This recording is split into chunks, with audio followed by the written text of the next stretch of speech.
West Coast, the East Coast, and deep in the heart of Texas, it's the Geek at Arms podcast with Bryan, Mike, and James. Greetings, everyone, and welcome to another new episode of the Geek at Arms podcast. I'm James, and with me, my good friends, Mike and Bryan. Gentlemen, how are you guys doing? Doing well. Doing great, Mike. You're not Mike, you're James. The other guy's Mike. Wait, which one am I? I can't remember. Some people call you Maurice. And now neither one of you knows which to go first. Typical. Mike, you go. Me go. One minute I'm Mike, 1 minute I'm Maurice, 1 minute I'm Migo.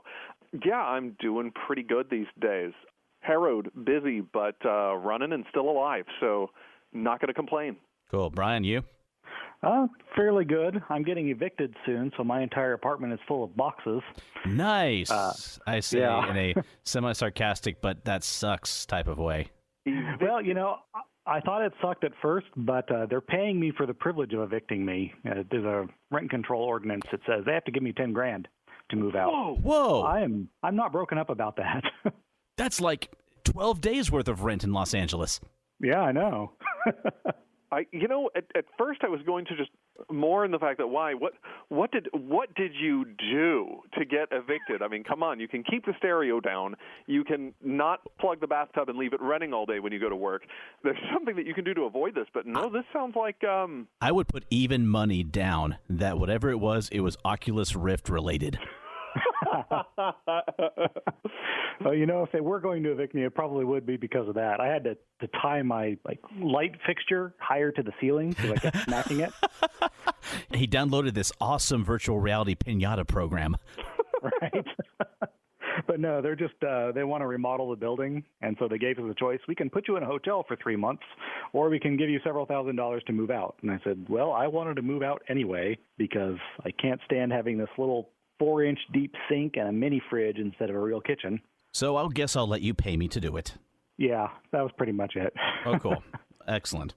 I say let's head straight into Geek Out. Bryan, besides Oculus Rifting your furniture into oblivion, what have you been up to?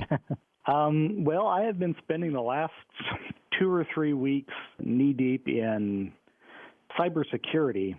I apparently attracted a hacker who has been probing my online accounts, my Facebook, my Steam account. It actually broke my Steam account, but fortunately I had a 2-factor authentication and I couldn't get all the way in.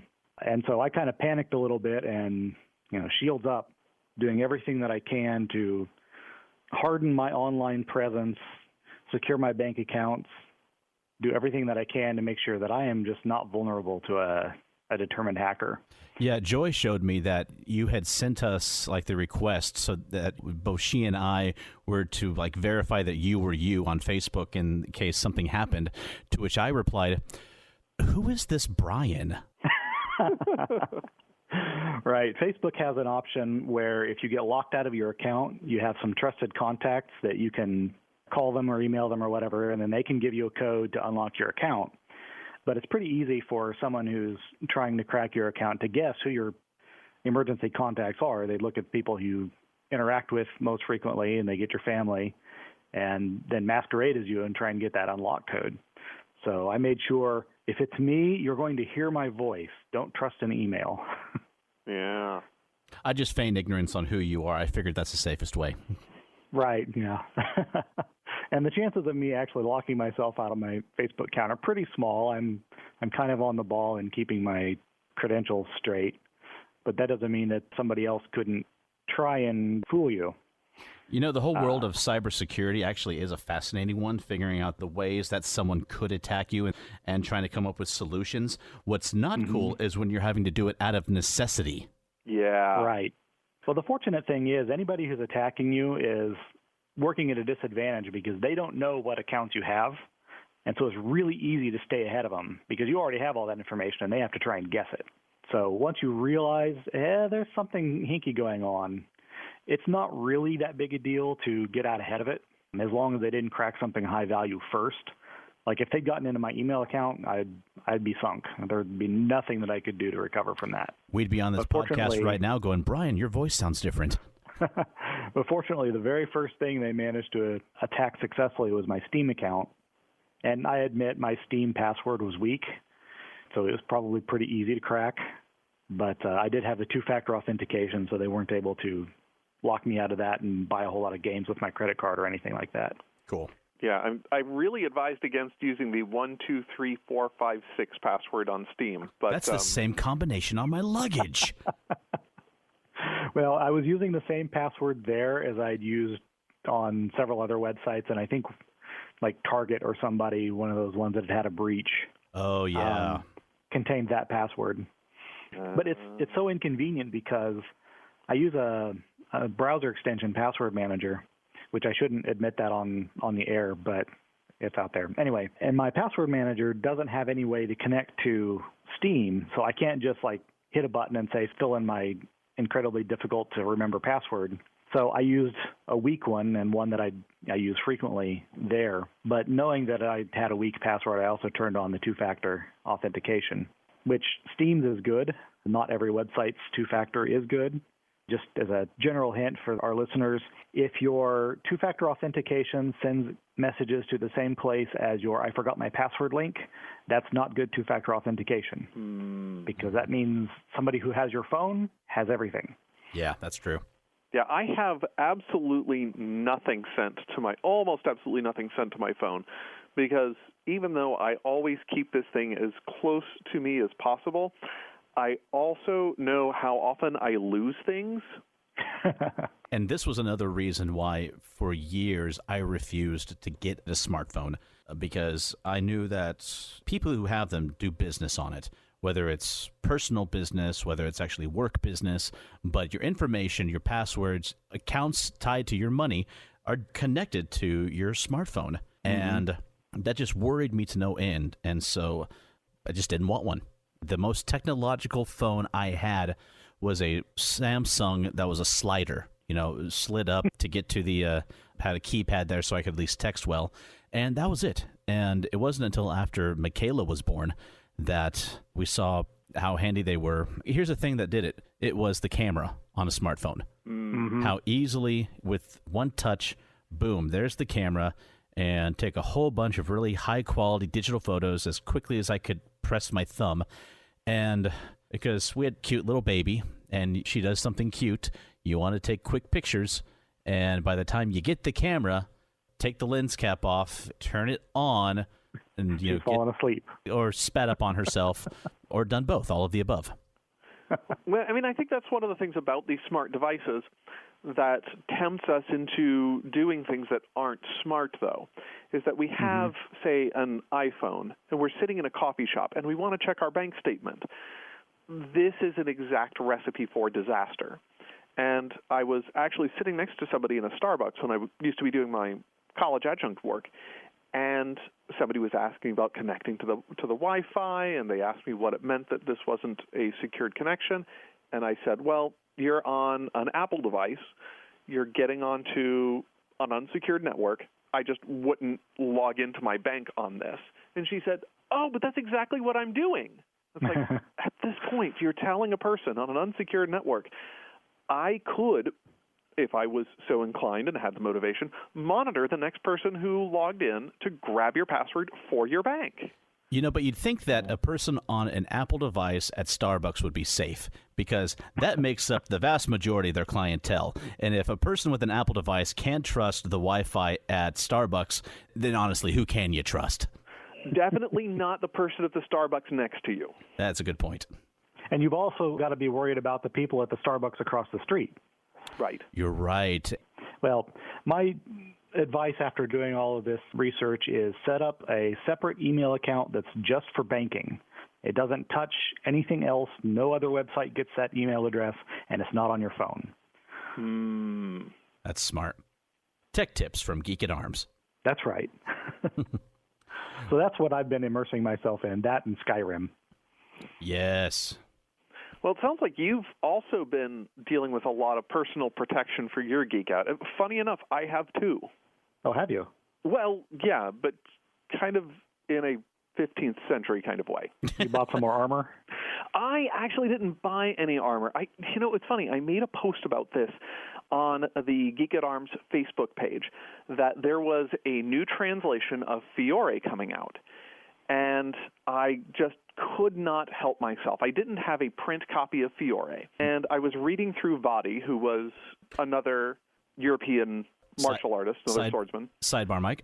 For those who are not medieval swordmaster savvy, would you give a brief explanation of who Fiore is? Fiore was a man-at-arms from Italy during the early 15th century, and he has the earliest known Italian book on how to fight. This is one of the things that we kind of take for granted sometimes with our exposure to contemporary media, that knights were slow and lumbering, and it was really clumsy pounding around on each other with these weapons that would quickly dull each other on their armor. And it really isn't the case. There were some very sophisticated abilities to maneuver, to wrestle, to counteract somebody's defenses in some pretty elegant systems. They're just no longer a living martial art, so to speak, and it's either fallen into rediscovery, reenactment, or the Jurassic Park of recreation through some various different organizations. Or for many people, it's purely an academic matter. For me, it has largely become academic. Ever since I got hurt 3 years ago, I have not been doing so much in terms of historical swordsmanship. And before anybody gets the idea that historical swordsmanship is so dangerous that I'm out there getting hurt, what I got hurt in was never my activities of repelling or caving or fighting with long swords. It was playing tag with my children. That'll do it. Yeah, ripped up a hamstring. Ouch. Yeah, right. So I have been doing a lot of couch fencing in the last several years, and I've been reading these treatises because the more you get into the history and the development and the pedagogy of everything, the more fascinating I've found it. And since the translator that I was working with in Vadi, who is another man-at-arms in Italy, said, "Oh, I'm going to be referring to my translation of Fiore," and I kind of got frustrated with that because he kept referencing something I hadn't read. And so when I saw that we had this brand new production that is full color, a brand new copy of the plates, and they had replaced the text with English text, which is fantastic. It was highly stylized. So this new book, The Flower of Battle, is just amazing in terms of its artistic representation. And I could go on for ages about why this is important to not only the history of swordsmanship, but also in terms of how it participates in a grand tradition of medieval art history. I won't. There are other books that are out there on that subject. It's just beautiful to look at. And the only flaw that I've found with this book is that the script is just dang tiny. The good thing is that I also purchased at the same time another translation of the same text. Anybody who's been working with translations knows that sometimes translations differ, and they differ for reasons. And so if you are not reading the original, have at least 2 translations on hand. Many of you understand this when you're looking at your New Testaments. You probably have 2, 3, maybe if you're like me, 5 or 6 translations sitting around the house. Of course, I also have Greek copies of the Septuagint, the New Testament, and Hebrew copies of the Old Testament laying around as well. So maybe I'm not the best judge. But I have thoroughly enjoyed spending my evenings reading through these 2 translations and examining the plates, and have thoroughly enjoyed reading through The Flower of Battle. Anybody who's interested in the history of fencing or the history of European martial arts, definitely get this new translation. And I've also accompanied the reading of that with a translation by Tom Leone. And Tom Leone has done some fantastic practical translations in the past. I've got a book or 2 of his, or 3 of his, sitting on my shelf. Oh, gosh. I think I have at least 3, maybe 4 of his books on my shelf. And he presents such a wonderful, readable version of these Renaissance Italian texts, which is really not an easy feat. One language is not a secret code for another. There isn't a one-to-one translation and one-to-one meaning. Translation, especially across this much time and across these different languages, is a tricky feat. And I think that the fact that both of these translations come to be very similar in many respects, is a testament to both of these translators. So I thoroughly recommend taking a look at the plates in the Flower of Battle. And also, if you want just a plain readable text, there are no plates, there are no pictures, but Tom Leone's translation of Fiore is also fantastic. Both, for those of you who are really into the specifics, they're both translations of the Getty version of Fiore's Flower of Battle. Cool. Now, I've got the Flower of Battle on my Amazon, my wish list.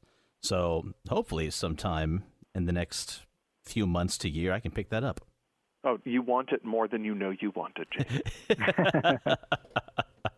So note to any family or friends who are listening right now, you ever think, man, I really want to buy James something? There you go. Hold on. Texting James's wife. No. All right, there you go. Good man. Well, speaking of longsword related, I've been geeking out to a number of things. I have been continuing to do my longsword exercises at night. I shared with you guys months ago that I had joined this thing called the 100-Day Pell Challenge. Oh, yeah. Which for 100 days you do 100 martial exercises. Most people doing it are doing SCA heavy chivalric combat, so they're hitting an actual Pell with a rattan sword. But you've got people who are doing other things as well, people who are attacking with a spear, a couple of people who have been doing archery with it, shooting 100 arrows a day. And there's others who are doing it with rapier, 100 rapier attacks or drills. Most of mine have been longsword, reading about Fiore drills, and I've watched a lot of Guy Windsor videos. Oh, yes. And that has given me copious amounts of drills to exercise with, so each night's different. And I am proud to say that as of last night was day 114. Oh, wow. And what's it doing to your game? Well, I can only assume it's helping my game. I have not actually had a chance to fight longsword with an opponent yet.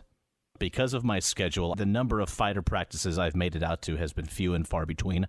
Hoping maybe starting next weekend, like every other Sunday, doing a Sunday fighter practice with local people. And we'll see if that goes well. And it can only help me, though. 100+ days of exercising and doing sword work is not going to hurt my game. I take that back. It would hurt it if I was doing the exercises wrong. The only other caveat to add to that is be careful of repetitive stress injuries. That's why I mix it up every night. Nice. Smart man. And it's not 100. Usually I'm not doing 100 straight of something. I'll do 25 of one style, 25 of another drill, 50 of one type. And sometimes I'll do them very slow. Sometimes I'll do them at speed. Excellent. And that's all just, like you said, I don't want repetitive stress injury. I don't want to, by doing something so many times, I also get sloppy at it, and I learn how to do it the wrong way. Sounds like you're doing it smart. Yeah, I practice doing it the wrong way. That would not be smart of me. So one cool thing about the group is that now that I have gotten 100, is that people who do that are given the online title of Reaper. And you get this, the people who started it up then send you a patch. And it's got like a helm with like a skull inside of it, and with the word Reaper on the side. Wow. And I'm very proud to have it. And a lot of people who go to large SCA events will even take that patch, put it on like a favor or something else to display that I've done the 100-day challenge and gone beyond. Nice. And what else have I been doing? That is no longer, it's become not just something that I've strived for, it's become an everyday practice. It's now become a habit every single day that at a certain time in the afternoon or evening, usually after the kiddies are in bed, I grab my longsword and I head out to the backyard and I do my exercises. You know, it's hard to incorporate children into your fight practice. I did at one point when I was drilling over and over and over again, when I was very early on in this, in my historical fencing, and I was practicing with a foil, I would bring my eldest daughter and involve her very specifically in terms of my drills. Cool. I poked her in the belly. I'll bet you she got real tired of that real quick.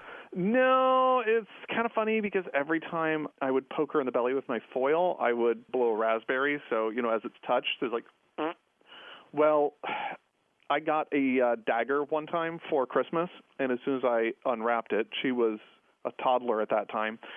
She grabbed the dagger, ran over to my friend, and drilled him in the belly and went... See, I maintain that's just good parenting. Train your children to stab your friends young. And blow raspberries at them while they do it. You know, I don't know why I don't do that in fighter practice when I land a good hit. Like, that's their way of letting them know to call it. Like, excuse me, you didn't call that hit. Well, yeah, I went, so that means it's good. Oh, there's something that I did one time that would definitely not fly in some kingdoms. But, you know, you knew the guy, and, you know, there's sometimes, like, you're pretending to kill each other, so sometimes it gets just a wee bit creepy. And so I slowly drew, like, I managed to get him in a place where he could not do anything. And I just sort of slowly drew the dagger across his neck and just said, shh.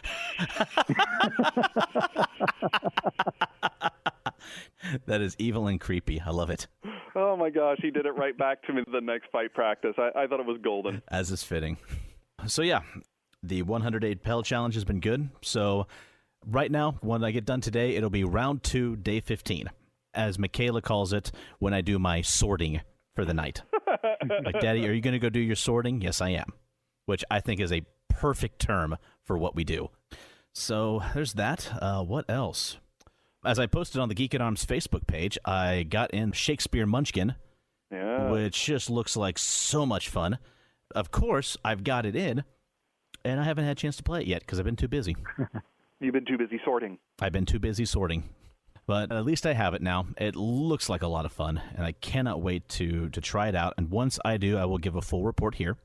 The other thing that I have been geeking out to, mostly just in the last week, I've talked about at length about the time that I played the game Destiny for a year. I talked about it as far as DLCs, about whether they're worth it or not, about my time with it. While I enjoyed it for a while, but then I grew tired of it and the repetitive nature of it and was just done.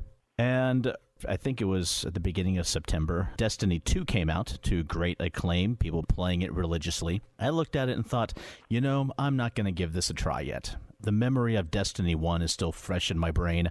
I've got other things to do, other things I could play, other hobbies I could pursue, and I'll probably give this game a try later. You know, I'll maybe find it on the used game store, or when they do a sale on Xbox Live for it, maybe bundled with one of the expansions.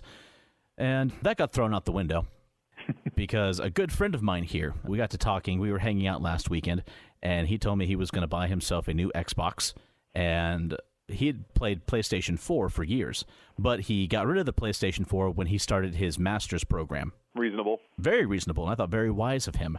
But he's just about to head into like his final year, and so he's thought, I've got a handle on things. I really want to play Destiny 2, so I'm going to go ahead and get an Xbox One. So I'm like, cool. And that Sunday he did, picked up Destiny, and I should put in the caveat, last Sunday was my birthday. Happy birthday! Thank you. So I get a message from him and his wife from after we get home from church saying, like, hey, we dropped off something for y'all in between, like, your screen door and your front door. I'm thinking that it's, like, his wife got something for mine, like some lotion, some essential oils, something, you know, effectively feminine. Open up the front door, and there, wrapped in a card that says, happy birthday, is a copy of Destiny 2. There's nothing unfeminine about that. You're absolutely right. How misogynistic of me to say so. But it did not smell of essential oils, so I was disappointed in that. Yeah, that is true. But they're very sweet people. They bought me a copy of Destiny 2. And I will admit, he was completely self-serving a bit in it as well, because now he said he'll have someone online to play with. Nice. So I have no excuse now not to play this. It would be kind of rude for him to say, hey, I haven't seen you online playing Destiny. What have you been doing with it? Using it as a coaster. Teething toy. Jonathan really likes it. He loves it. But, so popped it in. I was going to play it the day I got it. Everyone went off to take a nap on Sunday afternoons like they usually do. I put it in, and like most modern video games, the first thing that the game had to do was install itself onto the Xbox. Of course. How long did that take? About an hour. All right. So, modern technology, my foot. I miss the days when it was blow in the cartridge, plug it in, turn the thing on, and you're off. Right. So once it was done installing, then it had to download the first update. See, Mega Man never did that to me. Never. Mario never did it. Metroid never did it.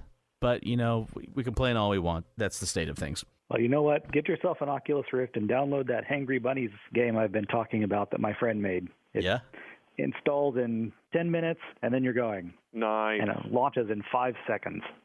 Unlike every other game on the Oculus Rift, it takes up to a minute to launch. It's ridiculous. I just thought I would interject that little Oculus Rift shooter I was talking about has been released for Steam, and the Oculus Rift version of it is coming out in probably a couple weeks. Oh, very cool. And the final title was Hangry Bunnies from Mars. Nice. I'm sure my wife will really enjoy it if I'm late getting home. And she's like, where have you been? Buying an Oculus Rift? Why? Bryan told me to.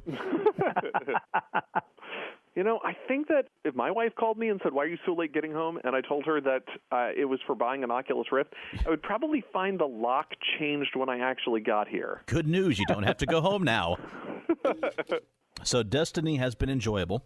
Once I finally did get everything loaded, I should add that after the final update did finish loading and the game actually begun in earnest, that's the exact time that the boys woke up from their nap. Oh. And my daughter came out and wanted to watch a show, and at that point, the me time had officially ended. So. Yeah. If I could give you one bit of unsolicited parenting advice, as your children get older and they no longer need that nap time, it's important to still call it rest time, because when they say, Dad, we don't really need to have a rest, you can point to the name of the time and say, no, this is not your rest time. This is rest time. We do that for an hour. We do that with my oldest. She says, I don't want to go to sleep. Fine, but you need to have a rest, and that may be either play quietly in your room or lay down on your bed. You don't have to sleep. You just have to lay down, and you just have to go. Yeah. Do you know what? We have audiobooks galore and radio plays galore that are on CD. This is an hour's worth of entertainment. Here, listen to the NPR Star Wars radio drama. That's an hour. Enjoy that time. That's indoctrinating and educating and entertaining all together in one. Absolutely. It can't be beat.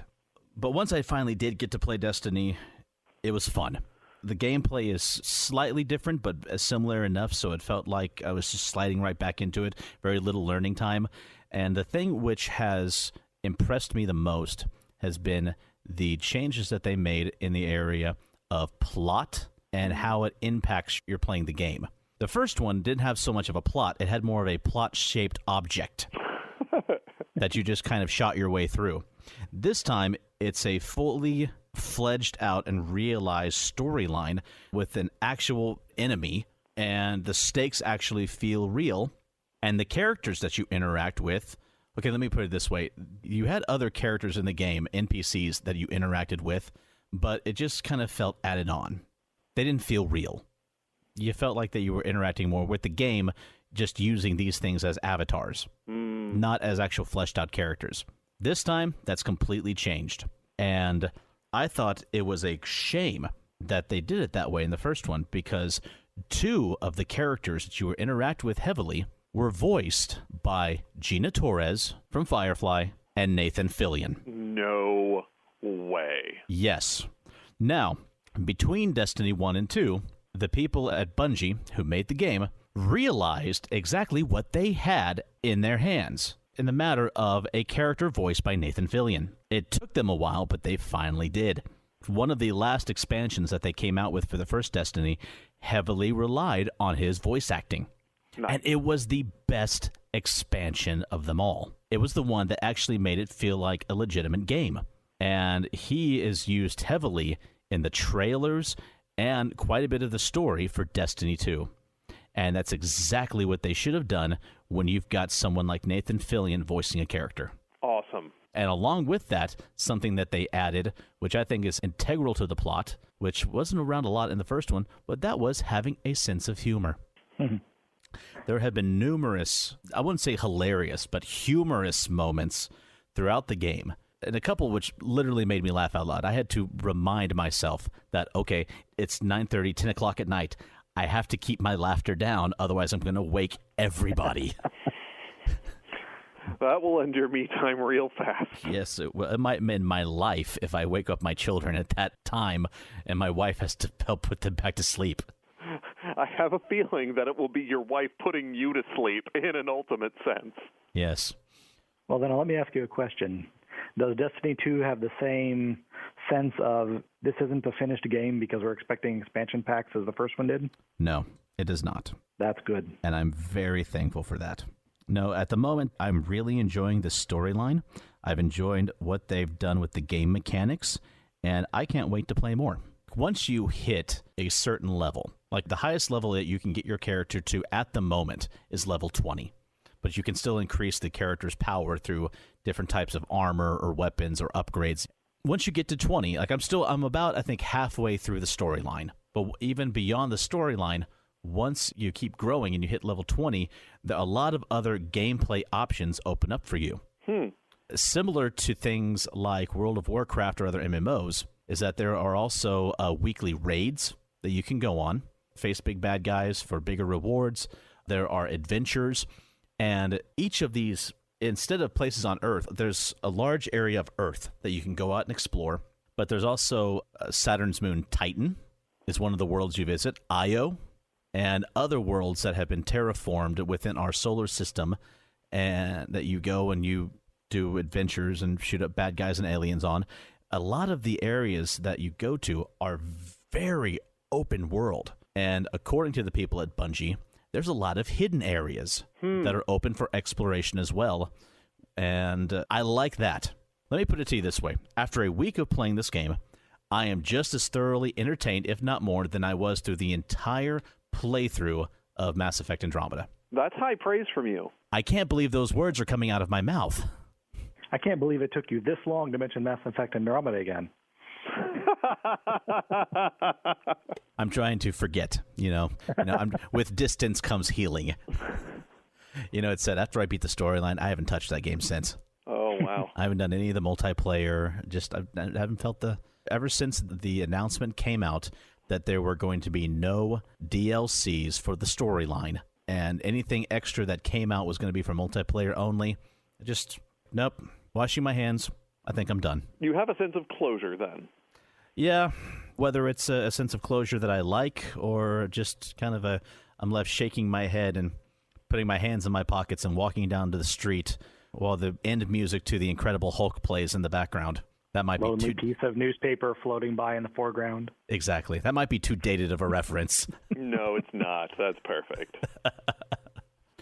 So that's been my thing. Yeah, more video games, but it's cool when it's a video game that was given.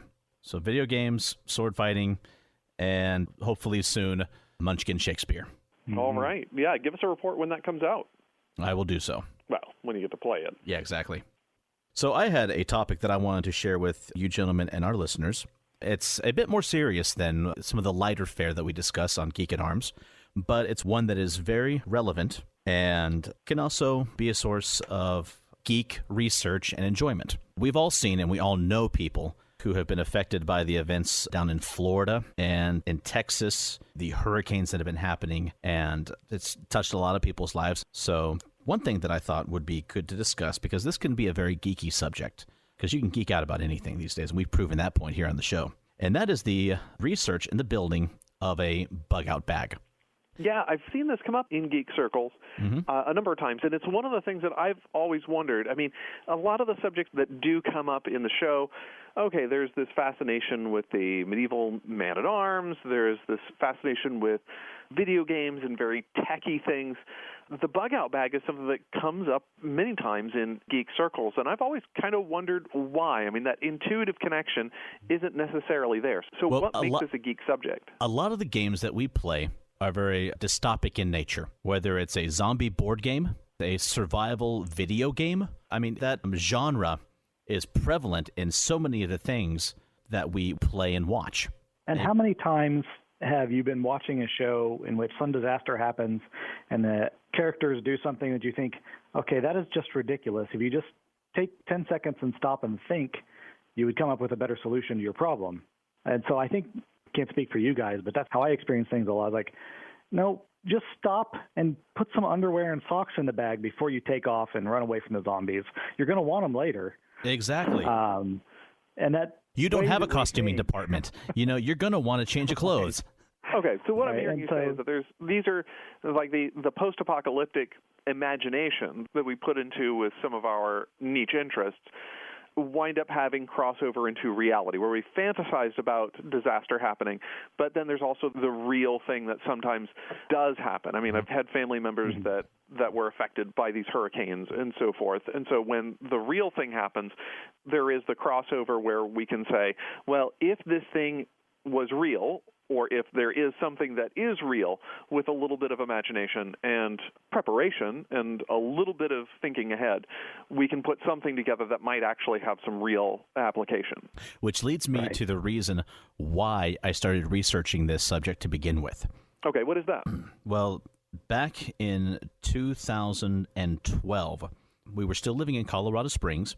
My wife was pregnant with our first child, and we had a massive forest fire on the eastern slope of the Rocky Mountains in the Mountain Shadows area and beyond, which was heading toward the city. In fact, I have pictures from the place where I worked, and it looked like a large swath of the Rocky Mountains, which faced us, which we were very close to, was ablaze. I'd see several-story-high gouts of fire come up, the western, northern, and eastern sky filled with smoke, and was unreal to look at. In fact, almost every time that my wife and I would go to the hospital for our birthing classes, the parking lot was covered in soot. Man. So the unreal got very, very real. It got very real. My wife was very concerned, as was I, and she said, is this something that we need to worry about? And I said, thankfully, because of where we're at, no. We lived on the far eastern side of Colorado Springs. And I told her, for this fire to reach us, it would have to actually get to the city proper, burn its way through the western part of the city, then it would have to cross over the 6 to sometimes 8 lanes of I-25. That's a pretty good fire break. Mm-hmm. And plus I told her, once it got to the city, then the firefighters would be able to fight it with city water, which is also a big matter. We had ample time, but we knew people who we knew through work, members of our own church, who did have to evacuate their homes, whose businesses were hurt. And I remember one Sunday morning, I didn't know he was a firefighter until then, but a guy came in, had the yellow firefighter pants on, a T-shirt. His face looked like he had basically just slapped as much water on as he could. He had just come from fighting the fire. One of hundreds of local and visiting volunteering firefighters had fought this thing, slapped some water on his face, cleaned up as best as he could, and came into church for a while to be with his family and friends, be prayed for. As soon as church was over, he was going to pop back in his truck and head back up to the fire. Okay, so it sounds like you were situated right in this instance, but this was a thing that can happen. Exactly. And I guess it doesn't matter because there's forest fires. Many of my friends are touched by those. Hurricanes, it doesn't really matter because there's... something is everywhere. There's the potential for something bad happening everywhere. Hurricanes, earthquakes, forest fires, flooding, or we've all lived in Kansas, tornadoes. Oh, geez. Tell me about it. Yeah, so, and also didn't help that the next summer, we got through that summer fine. Next summer, there was another forest fire, but this time it was in the Black Forest region, which was just north of the Springs. And that one was scary because that felt a lot closer to home to where we were. That one had me a little more concerned, but still I felt that we had plenty of time that if we had to, I could load the family in the car, and honestly, we would just head out of state for a couple of days.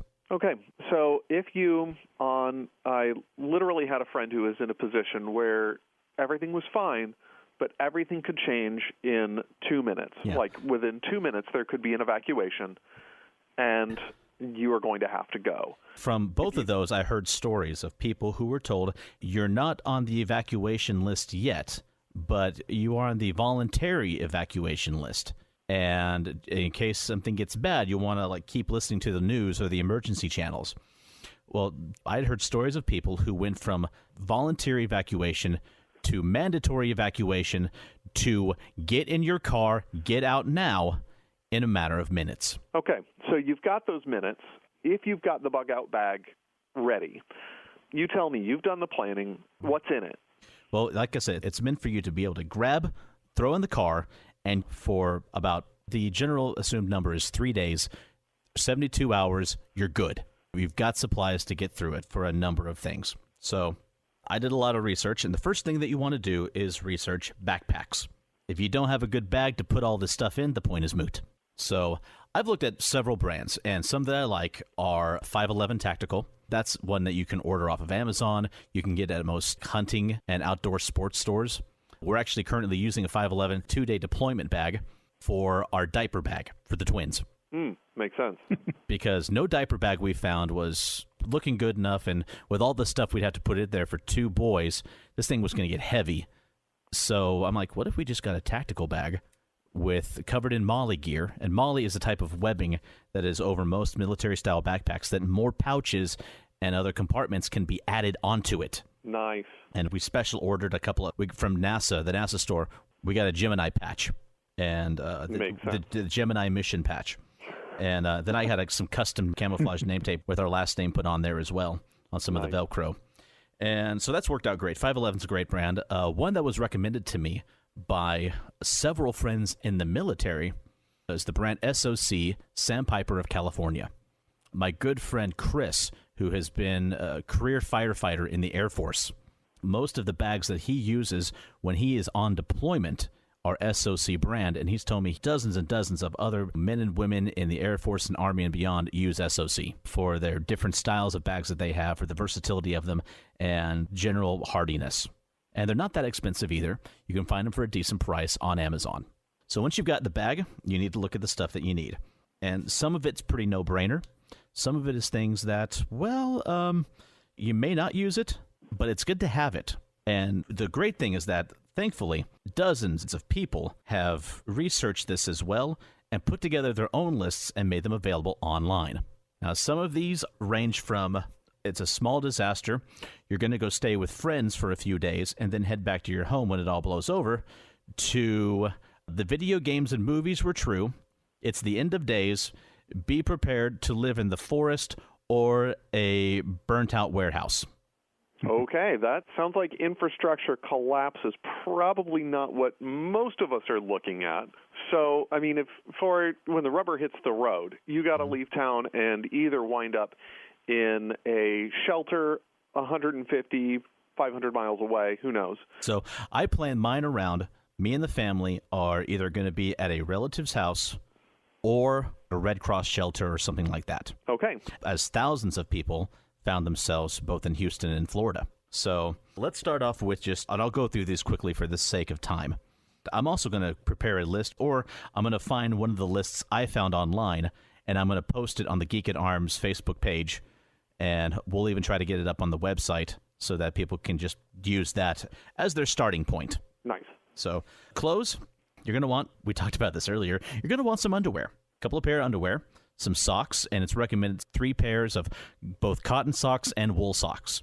Wool is such a wonderful fabric. It will do wonders for you, wicking moisture and keeping you warm even while wet. Exactly. So some pants, a couple of shirts, a hat. A hat is a fantastic thing to have. Some gloves, not like the cheap, cotton or wool kind that you would get from the clothing store. Maybe get yourself the brand Mechanics gloves. They will help keep your hand warm, but they've also got a lot of rubber on the hands and the fingertips for ability to grab onto things easier. I've used those for rappelling. So yeah, I know the stuff, a little bit of padding, but a lot of grip, but they're still really, really comfy. Personal hygiene, bathing wipes. Cleanliness is next to godliness, and your family, your friends, and the people on the cot next to you will all appreciate if you can keep smelling good. Plus, keeping clean helps keep infection and diseases away. So a pack of bathing wipes that you just use them, give yourself a quick wash down, throw it away. That's great. We found this stuff called Wilderness Wash at Gander Mountain. It's a little bottle, but it's very lightweight, but it's concentrated wash, a little bit along with some water. You can give yourself a good scrub. No rinse shampoo is another one. Toothpaste and toothbrush, you can find travel size ones that will last you for 3 days to a week and don't weigh anything. Here's another thing that goes along with toothpaste. Anything that's liquid is going to weigh more. Mm-hmm. If you go onto the Lush website, I know this is going to sound really crazy. We're talking about all sorts of wonderful, scenty, bathy sort of things. But Lush has something called Toothy Tabs. We use them for camping and backpacking. They are lightweight. They're just basically a little pill. And I use only like half of one. Bite it in half, chew it up, brush with that. And keeps your mouth nice and clean, and it is a fraction of the weight. I'm going to look that up. I like that. They even have one that's made out of active charcoal. So, yummy. There's something it's gross, but something satisfying about just frothing gray after brushing.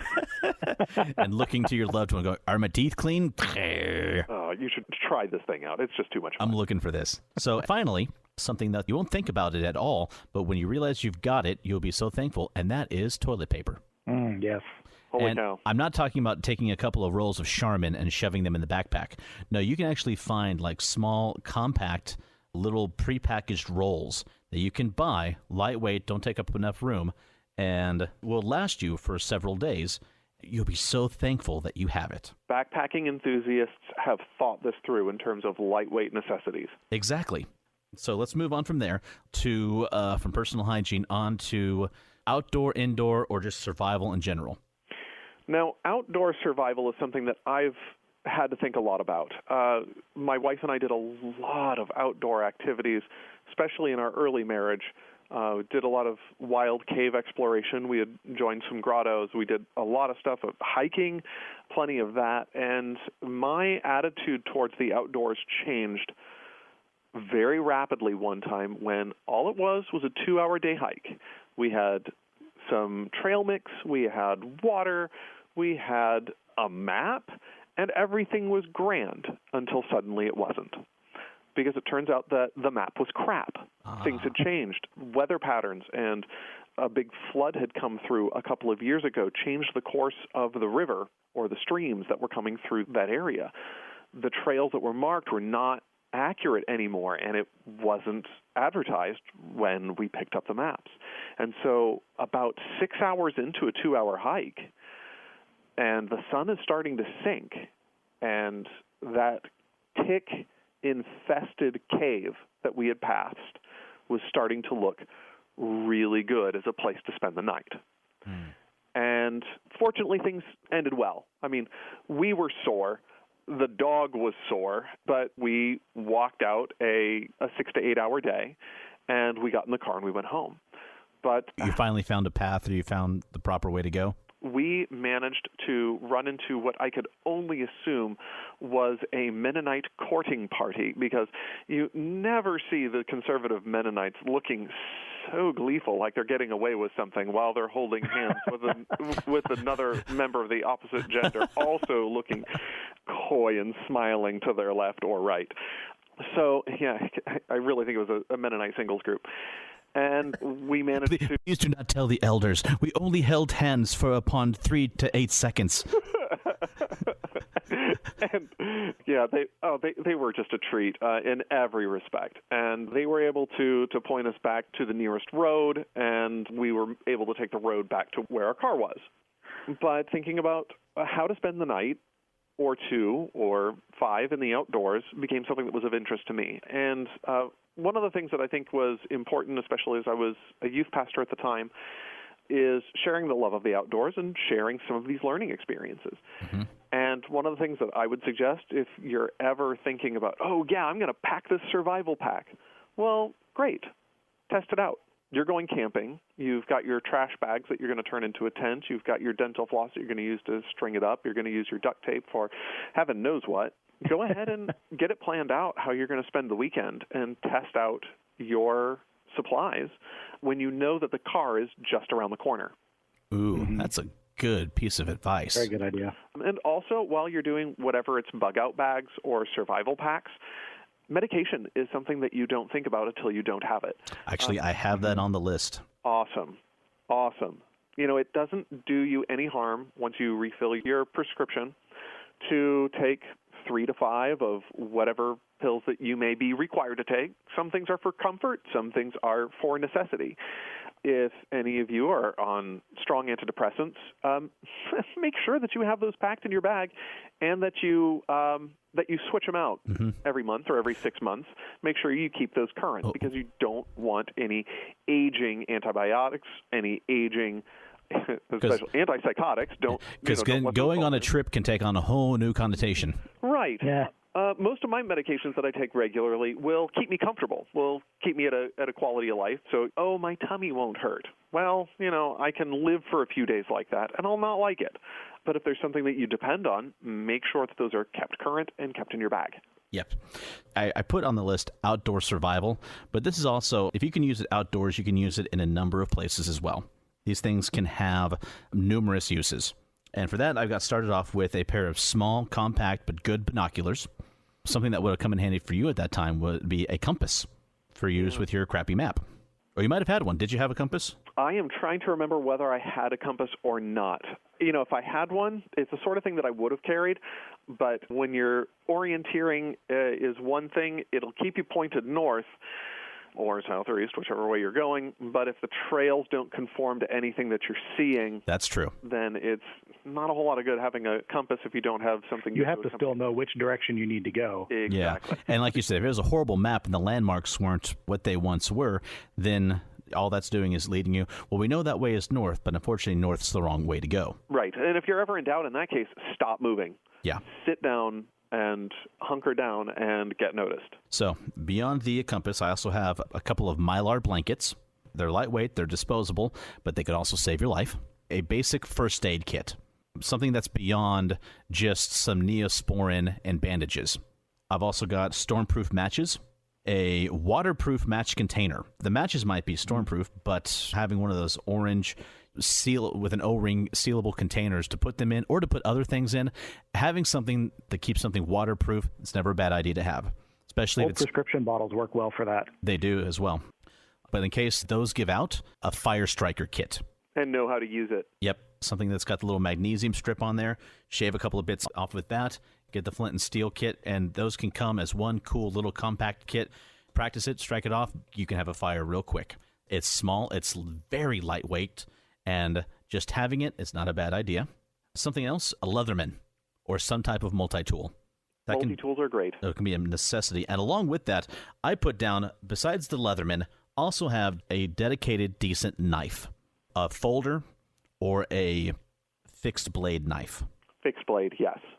I have a fixed blade knife. A friend of mine, I'm not going to tell any horror stories, especially not something that was so deeply tragic, but there are situations when if something does go wrong and you are wilderness or whatever, we're not talking about fighting. I'm not talking about stabbing somebody. I'm talking about you need to cut something and you need to cut it fast. When an emergency happens, your adrenaline takes over and your fine motor skills go out the window. Something that you can pull and cut can make all the difference as opposed to trying to fiddle around with a folding blade. That's a real thing that happens. So, real fan of fixed blade in a place that you can just reach for it and don't use it if you don't have to. Mm-hmm. I have what I call my crap knife. I only pull it if you just say, well, crap, that just happened. And you need a sharp object, and you need it now. In our bag, I've actually got a couple of knives. One is a fixed blade, and that is if I need to use this for something big. And then I've got a smaller foldable knife, still excellent quality, but this is for more delicate work. I don't want to try to cut something with the same blade that I'm chopping something with. Now, true, blades these days, one will do the job of both, but if I can have two, and I can use them for two separate purposes, they're going to last longer. Right. You don't want a 6-inch blade to remove a splinter from your finger. Exactly.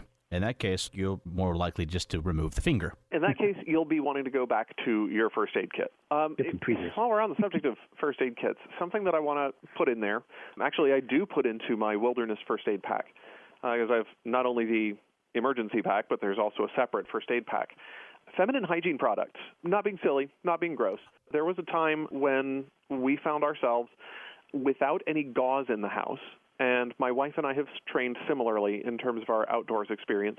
One of my daughters was carrying some mugs, tripped, fell, and smashed the mugs in her hand. Ouch. And there was blood, and a lot of it, and we don't have gauze. But the first thing that she did is she grabbed the feminine hygiene products, took a pad, cut it, wrapped it around the finger, and the thing is, since it sticks to itself, it stayed, and it absorbed the blood, and it absorbed the and it kept the wound from sticking. There you go. When my wife, with some pride, took her into the doctor, they're like, okay, let's take a look at that. Is amazing idea. How did you think of that? So they thought she was MacGyver coming into the into the room to get her stitched up. Now, my wife does have such thing in her bug out bags. I should mention that we have 2 bug out bags. There's mine and there's my wife's. Oh, his and hers bug out bag. And we've also kind of split up the stuff that we think we would need for the children among the 2. Nice. Mine's heavier, obviously, because I'm the guy. Oh, you are a burly man. I am. You could carry an ox if you had to. Only if I'd eaten half of it first. Oh, yeah. So, and if the horns were still on to me to grab a hold to. So such things are in hers. We put a lot of the backup children's clothes is in hers. And I've taken the extra food and water and bulkier stuff, I've loaded into mine. I'm going to add, you're going to probably want a flashlight. And a lot of the lists that you see say flashlight and batteries, but they actually make a crank-driven flashlight. It's a small, lightweight device. It's got an FM radio built into it and also a USB charger. Mm-hmm. You can charge your phone with a hand-cranked little generator. I highly recommend one of those. I'll put a link on the blog when we get this up. You bring that up at the perfect time. That was on my list. That was the exact same thing I had down. See, I have one of those. It is not in my emergency kit. It's something that I've enjoyed camping. I've never been satisfied with the light output. I've never really been satisfied with the charging aspect. But I still am a fan of flashlight and batteries, do something LED. And when you have batteries, alkaline batteries will go bad fast. Mm-hmm. If you get lithium batteries, they're less likely to go bad. They take a lot longer to go bad, so you can throw it in and forget about it. Kind of along the same theme of the solar, but also crank radio /light/charger is a solar backup battery. Mm-hmm. Now, I've got a backup battery that's like 15,000 milliamps that I keep in my work bag for in case I'm somewhere, whether it be an airport or the side of the road, my car dies and I need to charge my phone. Keeping one of those around, not a bad idea. If you know that the whatever is going on is only going to last a couple of days, then having this thing handy to charge your phone it can be vital. Having one that also can be charged up by some solar panels on it, that's even better. And on the solar backup battery, you could put in a USB-C cord, but it also has a spot for just a normal USB cord. And so that versatility is very handy to have. Also, bug repellent. Absolutely. Remember the tick-infested cave? I mean, they were seriously crawling after us when we stopped to rest there. The DEET 100, or equivalent, was one of the first things that went into the wilderness pack. So alongside with that, Bryan, you mentioned solid flashlights. For us, I remember one of the sporting goods stores had some black aluminum flashlights. Just took a couple of double A's. Very bright, very, very sturdy. These things were solid. And we're going for like $10-15 each. And I bought a load of them. I put one in my bedside table. I've got one in my car, one in my wife's car. We've got one in the kitchen. We've got one in each of the bug-out bags. And I keep one in my work bag as well, because I like to have a flashlight handy. And I like the idea about putting lithium batteries in them instead of the normal alkaline. I hadn't even thought of that. But you get alkaline batteries are really inefficient for a flashlight anyway. Right. They're better for low-draw stuff. And flashlight's more of a heavy-duty application. True. And here's also the thing from my caving days. As you use an alkaline battery, there is a steady drop in power output the longer you are using it. I mean, you're only getting maximum output for a short period of time. With a lithium battery, you are getting a steady voltage throughout the duration of the life of the battery. The downside of that is that it has a fast drop when it dies. Moving on from the survival stuff, and that is water. One thing I found online, and I found it on Amazon, and I ordered a load of them, and that was water packs, sealed water packs. Each one of them was 4 ounces, and each one of them has a 5-year shelf life. That makes a lot of sense. And I didn't want to just throw a bunch of bottles of water in the backpack. That would be inefficient and would get obscenely heavy. The water packs, I could kind of distribute that more evenly. And on top of it, which you'll find with a lot of the backpacks I use are 3-day deployment bags. And most tactical backpack manufacturers will have one that is called a 3-day, 72-hour deployment bag. And most of them will have a spot for a water bladder inside of it with a connected squeezable straw. Another name for those is a camelback. Right. They'll have a space in the backpack for the camelback to go into and a spot for the straw to come out. That's fantastic to have. So I've got the water packs along with that. Something else to have is a life straw, which I think is just so cool. Such a cool piece of technology. Basically, it's a small straw. Well, not a small straw, but it's a straw-like object which has a built-in filter in it. You think your water source is questionable? That's okay. You don't have the time to boil the water properly? That's where the life straw comes into play. All right. Here's a question about the life straw. This is the first I've heard of one of these. So suppose that I'm in a tainted water supply. Who knows, what's floating around in it. I mean, down in Texas, you had some issues where not only did you have rising water, so you had, of course, the bacterial contamination that happens, but also industrial areas have their own issues. Who knows who's using kerosene, gasoline, whatever, flooded out. How good is one of these life straws? Okay. One of them is going to run you about $20 online. It's going to filter up to 1,000 liters of contaminated water. And it removes, and this is their advertisement, 99.9999% of waterborne bacteria, 99.9% of waterborne protozoan parasites, and filters to 0.2 microns. All right. So if there's fluorocarbons in your water, don't trust this thing to save your life. We're talking about right. It's not going to protect you from anything that's dissolved in the water. If you decide to take a walk behind the industrial complex and take a sip from the brownish-red glowing pool that is behind the industrial complex, don't expect this to keep you from growing that third eye. I ask this because I one time was... don't ask how I got here. It was in another country. I was with a young lady who was very in touch with the earth and loved it very much, and was about ready to drink industrial waste, entrusting her Brita filter to save her life. And I practically had to tie her to a tree to keep her from dying a terrible three-eyed death. No. If you are, say, like you guys were, if you are on a hike out in the mountains or in the state park or somewhere like that, things turn south, and you found a river, and you need to take a drink from that river, and you want to do it safely, this is what you go to. Hallelujah.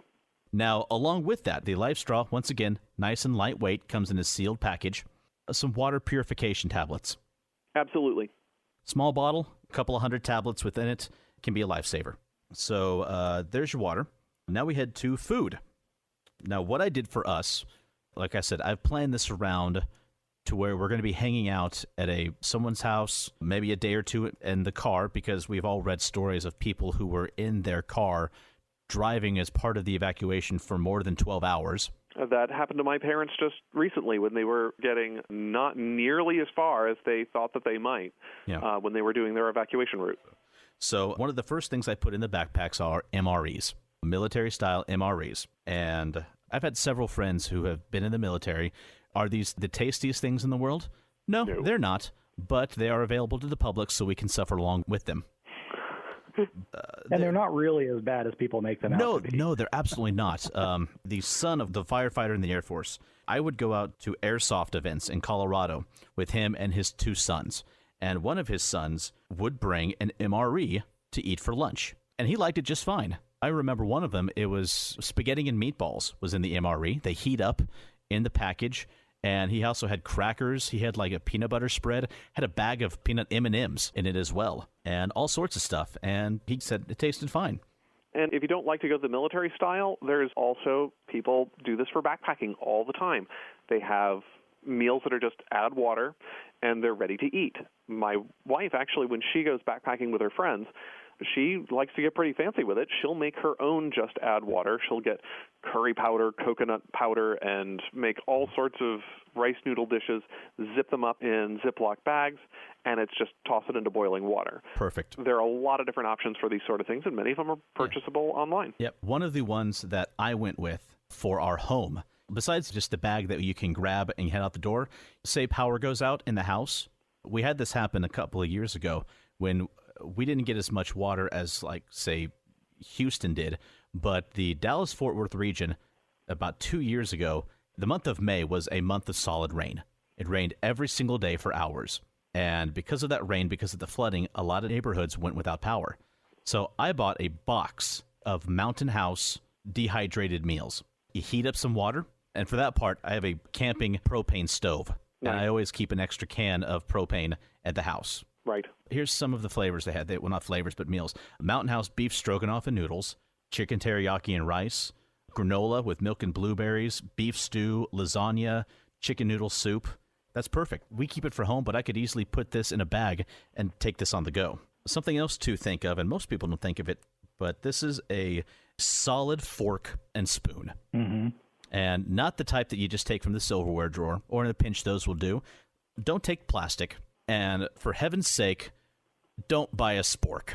Oh, but they come in titanium. No sporks. Okay. No. How about a Knork? I don't know what that is. I can't comment on that. It's a combination of fork and knife. Yeah, seen those. Okay, new one to me. Bryan, you try it out and come back. But no, spork, forget it. It's horrible as a spoon. It's horrible as a fork. Just, you go on Amazon, you can find titanium or solid steel, but also stainless knife and fork, or spoon and fork. Just go that route. Just keep it simple. And besides the MREs, there's also a large supply of small canned food, dried fruit, trail mix, all that good stuff that you can throw in there that would be... Don't forget the can opener if you've got canned food. And once again, we come back to the large fixed blade knife. Oh, no. I'm going to stop you right there. Have you ever tried to open a can with anything liquidy in it with a fixed blade knife? Yes, and everyone should have that experience once in their life. Really? So that they can suffer with us. Did you have a poncho along with it? I had someone else do it for me, so they were my poncho. All right. Yeah, this is the thing, is I was on a camping trip when the label on the can was crap. Now, granted, it was a foreign country and it wasn't pronounced that way, but it was great. I'm not going to tell you what was actually in the can because that would ruin it. But this was his meat dinner, and I said, so did you bring a can opener? And he draws his fixed blade knife and he says, can opener. And then he plunges it into the can. And then he pulls it out, and with the second plunge, the shock of the knife going into the can forces the liquid with the meat all over him, and it was an area effect meat. And so we took the can away from him, and I pulled out my pocket knife, which had a can opener on it, and it was a lot of work, but nobody got messy, and the Victorinox Tinker did the job. In all seriousness, a can opener is a solid thing to have. And something else lightweight that you can put in your bag. I don't have one in ours yet. I've been researching them, but it's been on my mind. But that's a portable stove and portable fuel. You can find a small portable stove that usually is just like a little metal thing that folds out, and you put a couple of little bricks of quick-burning fuel in it, and you can also find small metal pots or metal cups. Can you cook a full meal with it? No, but will it heat up 5 or 6 ounces or more of water for you to rehydrate your dehydrated meal? Absolutely. And they're pretty lightweight, they're pretty cheap, and you can find them online. Something else that is recommended for bug-out bags is a waterproof, sealable bag. Oh, of course. And not for like to put any of your survival equipment in, but think of it more like a waterproof envelope. And that's for copies of important documents that you might need sometime down the road. So you're talking about if I really need to get out, or suppose there's something that my home is in danger and I need to get my birth certificate and my marriage certificate and Social Security cards and things out. Social Security cards, copies of your homeowner's insurance, car insurance, things like that. Not the actual ones, photocopies. Makes sense. Front and back, seal them up in that waterproof bag. Something else to put in there? Some cash. Absolutely. Mm-hmm. Never know when you're going to need some cash. Not a whole lot. I'm not going to say how much we keep in ours, but it's enough to get through a couple of days. If we're in places that, say, are open for business but are without power and can't process a credit card, and, well, no one takes a check these days. Right. And also, something else you can put in those waterproof bags is medication. Some of the small plastic waterproof containers. Mike, you talked about how you need medication for a number of health reasons. I keep a bottle of sealed migraine medication. Oh. Of Excedrin migraine. Is it going to threaten my life? No. But if my migraine gets bad enough, it debilitates me. You can't drive with a migraine. I can't drive. I can't do anything if my migraine gets bad enough except lay there, try not to throw up, and pray for a quick death. And wish that those black spots will get out of your vision. Yeah. People have headaches, and they've had really bad headaches. Migraine is something completely different. Mm-hmm. And with the stress of, if you're in a situation like this, stress is going to be the highest thing that you're dealing with. And in stressful situations, it's very easy to get a migraine or other types of debilitating occurrence, whether it's a panic attack, a migraine, an asthma attack. Keep your inhaler in there. Any number of those things that can happen, and your ability to deal with the situation is severely encumbered. Keep your meds. Keep not just the ones that you're on every single day for your general health. Keep the ones that are going to keep you going. All right. And the last thing in this, and this is going to be a touchy subject with some, but I think it's important, and that is a firearm and ammo. You know what? I think that you should keep the firearm and ammo in your bag. I don't know how to use one. I think if I pulled out a firearm, I would be a threat to everything except my target. Let me amend that. I'm not saying whoever you are, go out and buy a firearm and ammo and put them in your bag. Yes, no, I'm not advocating that at all. From the time I was a kid, like 7, 8 years old, my dad took me out to gun ranges and taught me how to shoot. He taught me to respect firearms, what to fear from them. He also taught me that under the right circumstances, in using them the correct way, firearms can be a lot of fun to fire. Go to the range, shoot at some targets for a while. It can be a great time. But that's always treating them with the respect they deserve. I've also taken firearm safety classes. I am a conceal and carry license holder. If you are that type of person, if you know what a firearm can do, you have the respect for it, then put one in your bag. And I'm going to leave it at that. I'm not going to go into why you might use it, why you might need it. That speaks for itself.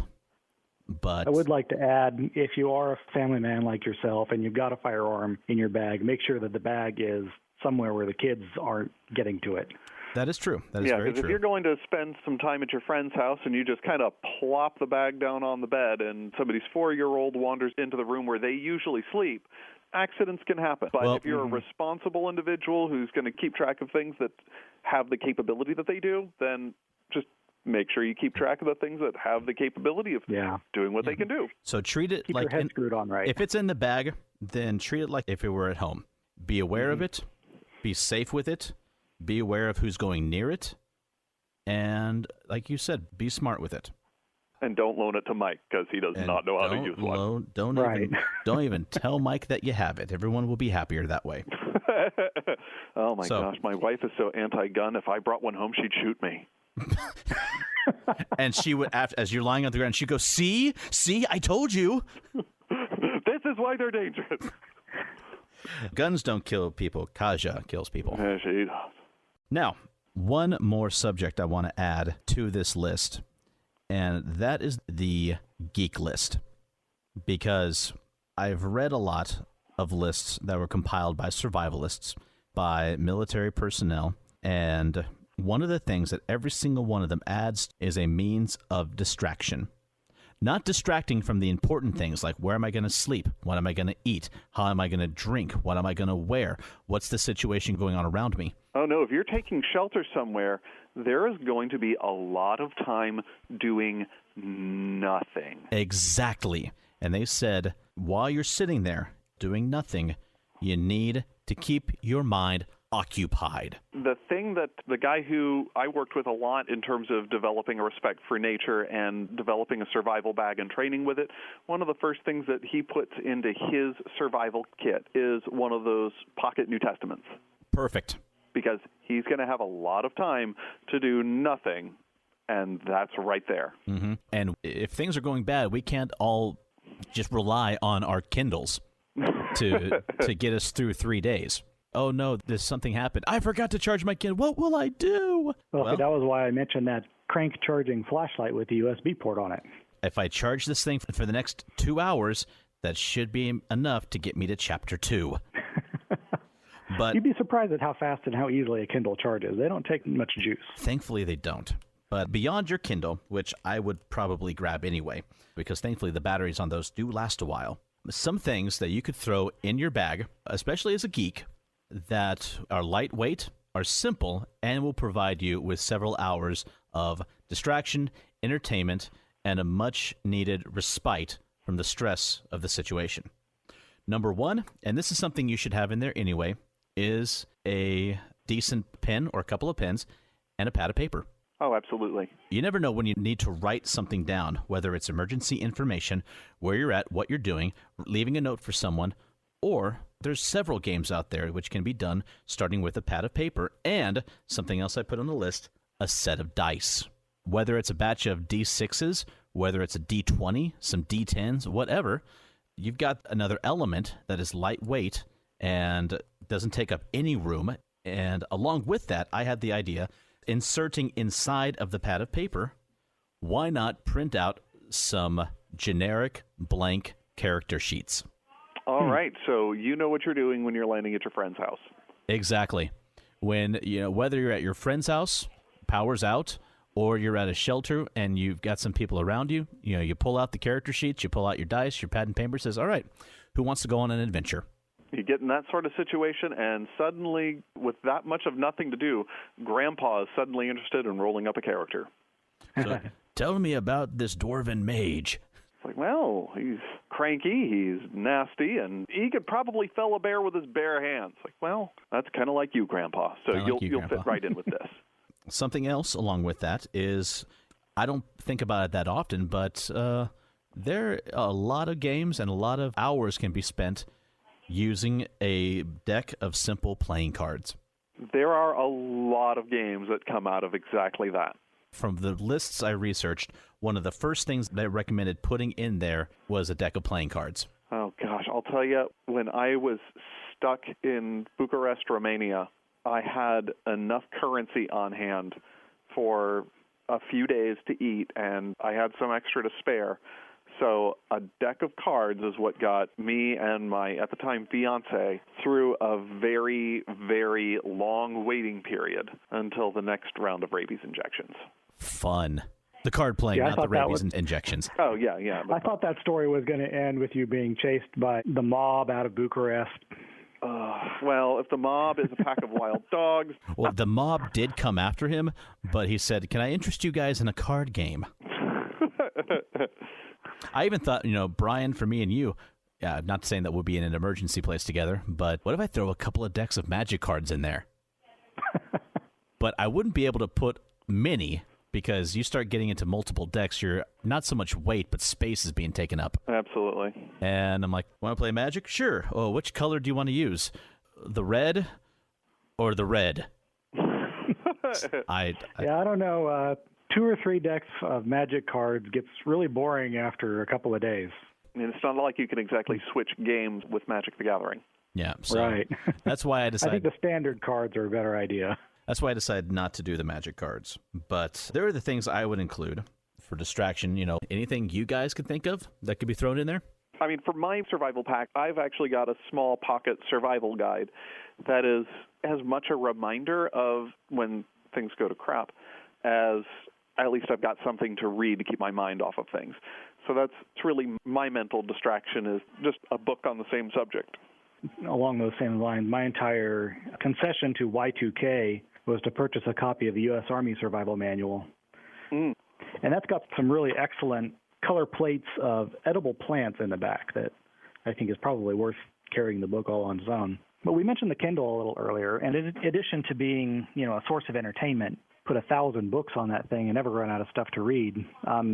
It's also a good idea to keep things like this survival manual. They've got a Kindle edition for it, although you wouldn't get the full-color plates on a standard e-reader. There are a few public domain books, Electricity for the Farm. If you're needing to say, hey, we need to figure out how to get this generator running again, simple electrical repair is a good idea.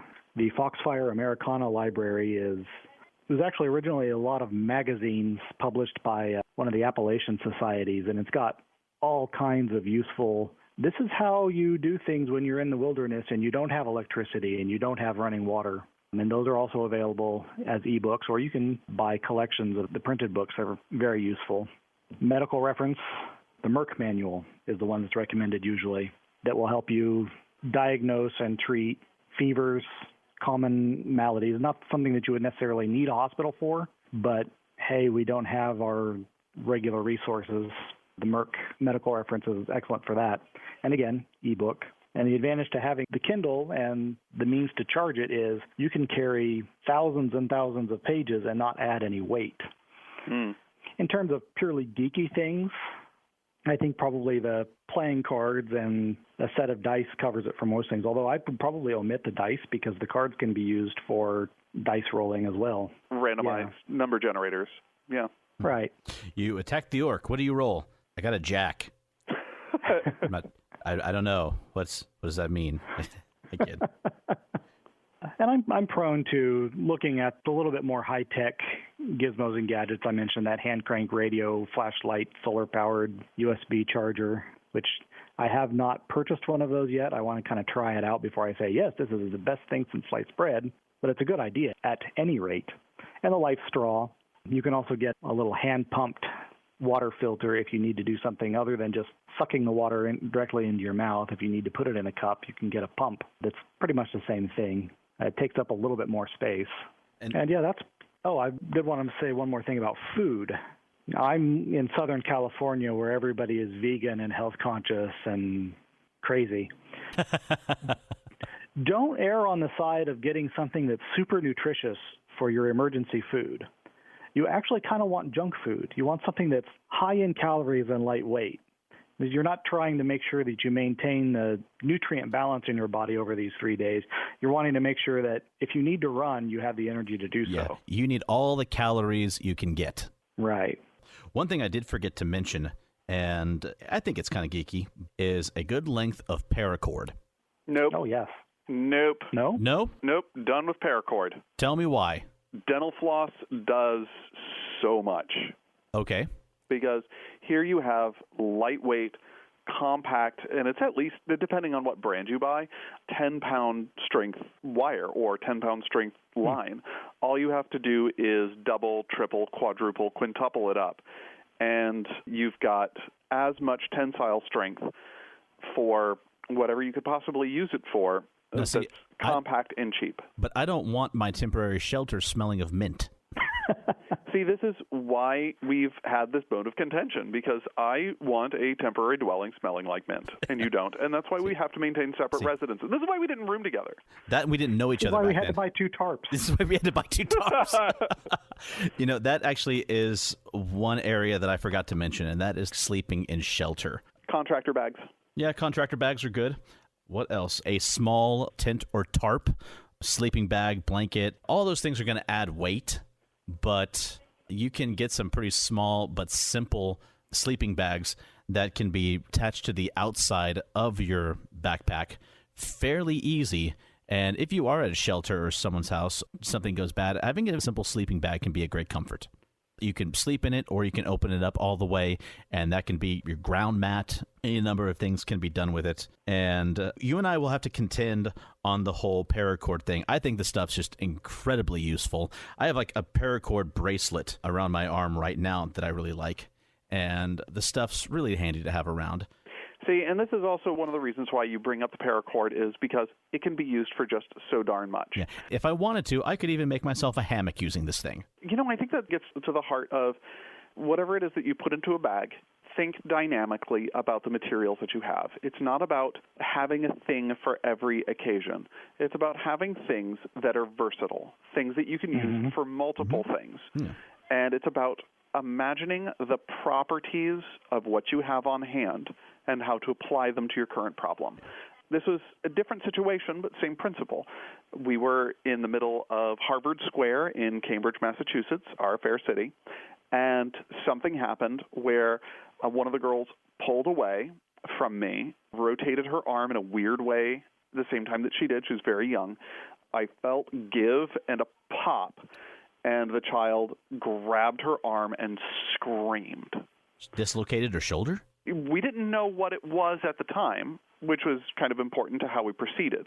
If you are unable to assess and diagnose what the problem is, your next problem is packaging the person and getting them to where they need to be, to a medical facility.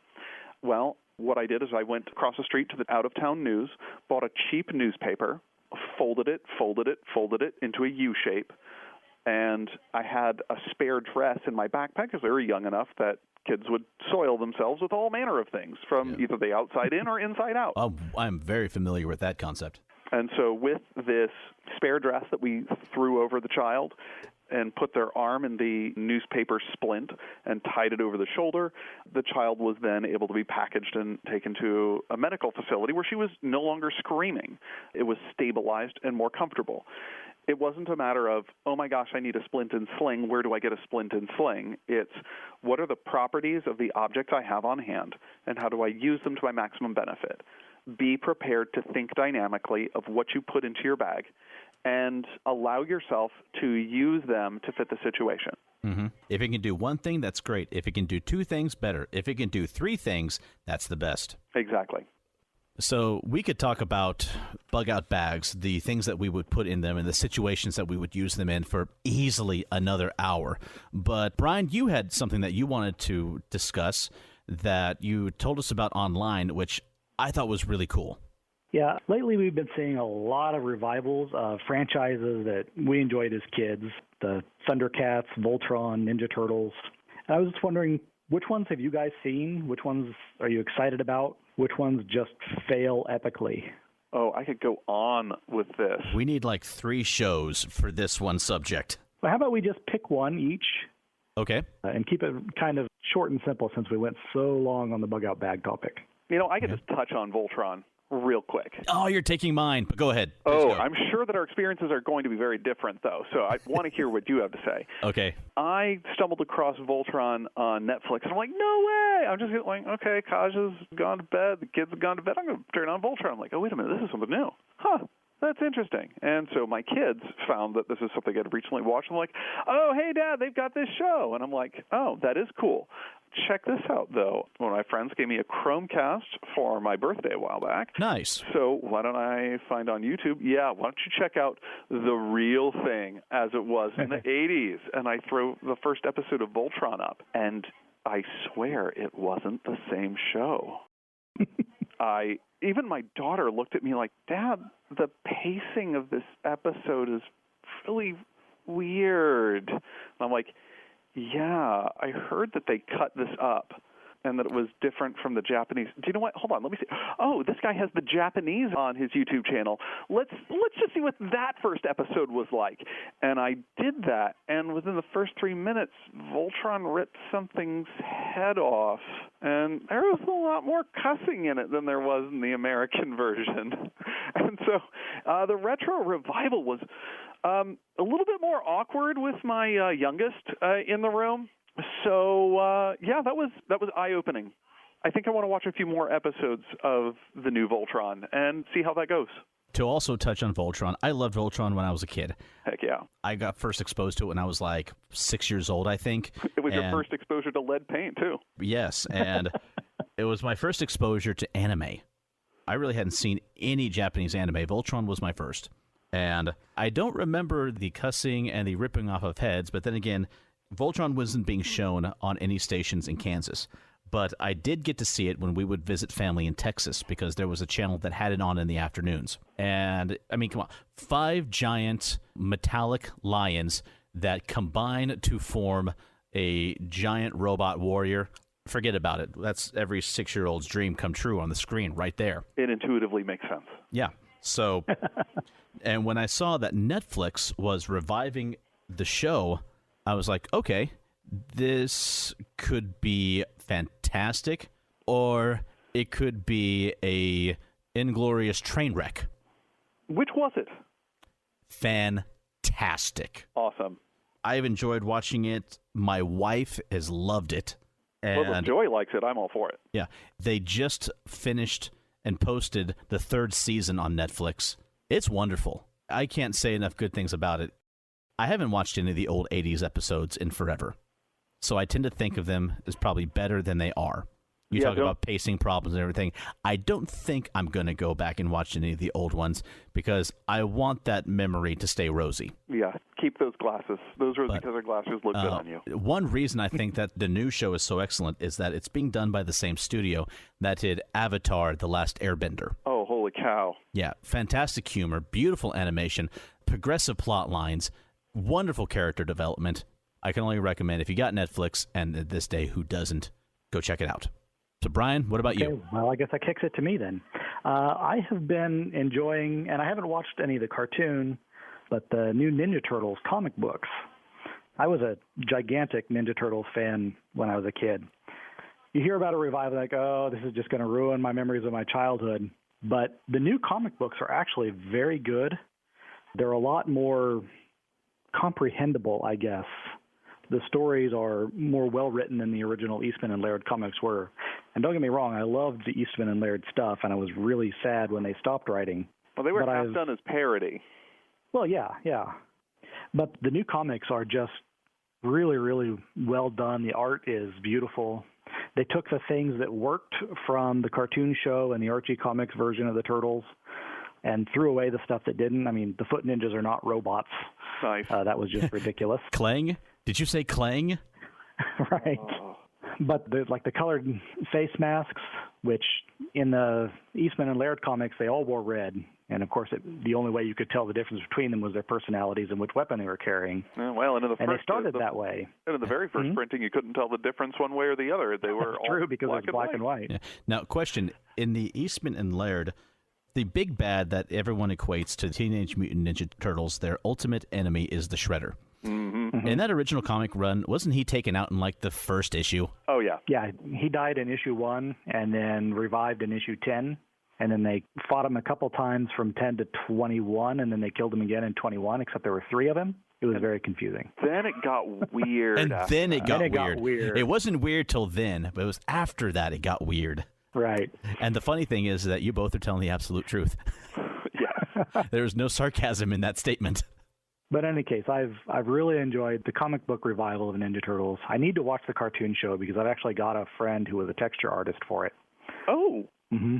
We interned together at one company, and she went on to do texturing for Ninja Turtles. Now she's at DreamWorks. I think she's working on that Dragons. Oh, my daughter loves that show. I almost wanted to say Race to the Edge. Yeah, Race to the Edge. I almost wanted to say Dragon Riders of Pern, but no, that's a whole different thing. That's different. If they made a cartoon of that, I don't know how I'd feel about that. That would be interesting. I don't think it would work necessarily as like a children's cartoon, but... Oh, no. No. But How to Train Your Dragons, Race to the Edge, while it's not exactly a revival, if you're going to watch Voltron, watch Dragons too. Actually, if you're going to watch Voltron, and if you are even aware of the Power Rangers, you should watch Samurai Flamenco. That is a hilarious show. I'm writing that down. I'm trying to remember if I've actually seen an episode of that or not. Well, I recommend it. It's on Netflix. I think it's actually a Netflix production. Gotcha. Okay.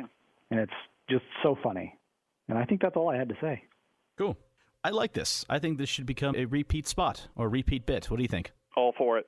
Fantastic. I think we'll probably have lots more to say about it in the future. Well, I was thinking, the people who are our age, these are the people who are now working for the various studios, media companies, and the people who grew up with Voltron, G.I. Joe, Transformers, Teenage Mutant Ninja Turtles, all of these other shows. And now the wave of nostalgia is riding high right now. And so people from our time, that's who's in charge of making shows like this and submitting them to be made. So I don't think that we're going to see retro revivals slowing down anytime soon. No, they'll just move forward in time what they're reviving. Exactly. And depending on how long this podcast lasts, there could be a day far down the road in the future that we're discussing the casting for the brand new Lord of the Rings movie. Because they're reshooting it. Lord of the Rings was actually a pretty long time ago if you stop to think about it. Well, let's see. First it was a cartoon. And we'll have to keep an eye on how long it was between the cartoon to the Peter Jackson movies, from the Peter Jackson movies to what might come next. Fellowship of the Ring released in 2001. stop making me feel old. Oh my gosh, you're right. And on that note, in 2 years, the children born during that production will be voting. before we make ourselves any more depressed, I think that is going to wrap it up. But before we go, as usual, Mike, what's our zombie apocalypse plan of the week? Oh, zombie apocalypse plan of the week, I think is pretty foolproof this time around. Nunchucks. Nunchucks. Nunchucks, absolutely, all the way. Not for me. I don't know how to use them. Hand them to the zombies. Because here's the thing. If there is anything that says head trauma, it's an amateur chucker. And so as soon as these guys start swinging things around, I mean, they're going to bash their own brains out. Problem solved. And this ties in perfectly with the episode because Bryan brought up Teenage Mutant Ninja Turtles. I brought up bug-out bags, and honestly, what's a bug-out bag without a pair of nunchucks? Oh, there you Much have it, safer.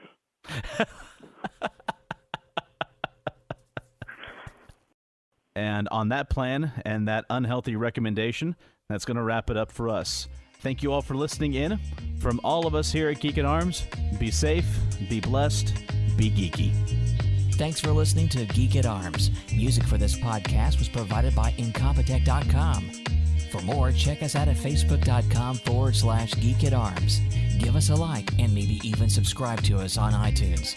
That would be awesome.